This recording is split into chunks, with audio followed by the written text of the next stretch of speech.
Paperboy News here to deliver y'all that daily report. Swifty Blue, Swifty Blue, Swifty Blue. He finally hit LA Times, y'all. And the title and caption for the whole thing is rapper Swifty Blue was shanked and beaten in LA jail. Finds fame in the shadow of the Mexican Mafia. Now remember, the LA Times wrote this article and we gonna go over it. So let's talk about it. Now according to this article, they started off right off the bat by saying everything about Nelson Abrigo, which is Swifty Blue, calls out for attention.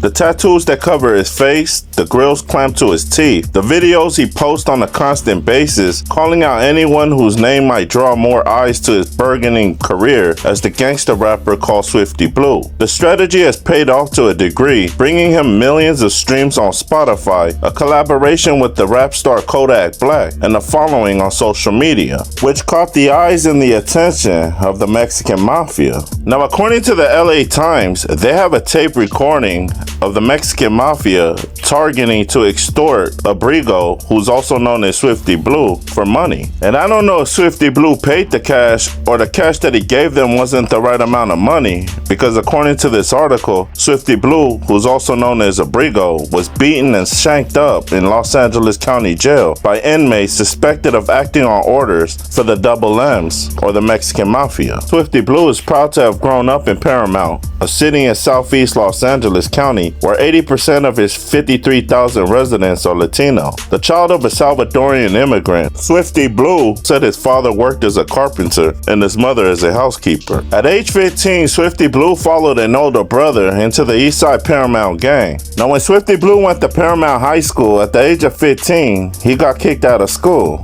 And he said at that moment, he decided that he wanted to be a rapper. And in 2019, Swifty Blue released his first album titled Grimy Gang, where he reflects on what it's like to be a real-life gangster. Now, as Swifty Blue's rap career started taking off and he started getting traction, he started getting ahead of himself by trying to label himself as an ambassador of Southern California, in which in one of his videos, he told outsiders that when they come to LA, they need to check in with him before operating on his turf. In his own words, he says, if you out here in Los Angeles and you handling business, make sure you tap in with some solid homies for your own security. Flashing a burner, streets is dangerous. If you're not tapped in, you will get stepped on. In another video, Swifty Blue declared he was directly tapped in with his big homies, which some took as a reference to a Mexican Mafia member. He claimed to be in communication with lifers at Pelican Bay, the maximum security prison where many of the organization's members are held. Swifty Blue told the LA Times that he is a showman performing for an audience that wants more than just music. In quote, he says, "What I'm selling people is the image," he said. "Everybody wants to be a gangster. Whether you're a lawyer, a police, or a kid going to school, everybody wants to be big, bad, and tough." He acknowledged many of his disputes with other rappers are staged. "Social media is my theater," he said. "It's Shakespeare, it's acts, it's skits. People are entertained by it." Well, I guess not everybody was entertained by what Swifty Blue was saying, because according to this article, in 2022, a guy who goes by the nickname Dopey, who's a reputable Mexican Mafia member from Paramount, called an associate from LA County Jail. According to a tip of the recorded call, Dopey said another unnamed member of the organization was demanding money from Swifty Blue for disrespecting him. Now, when Swifty Blue was asked by the LA Times, how does it feel to be a Latino rapper affiliated with being in a gang? And Swifty Blue chose his words carefully, saying, "It's hard for you to be an independent Southern California rapper because you got to deal with the gang politics. That means there's rules and regulations you have to follow from the jail to the streets." In November, sheriff's deputies arrested Swifty Blue on suspicion of possessing a burner as a felon. Held in LA County Jail, Swifty Blue was whooped on and shanked up by other inmates. The attack remains under investigation, but the source said authorities had reason to believe it was ordered by the Mexican Mafia. Swifty Blue wouldn't talk about the organization. In quote, he says, "I'm not trying to throw rocks," he said. "I'm just trying to do my thing, my entrepreneurship."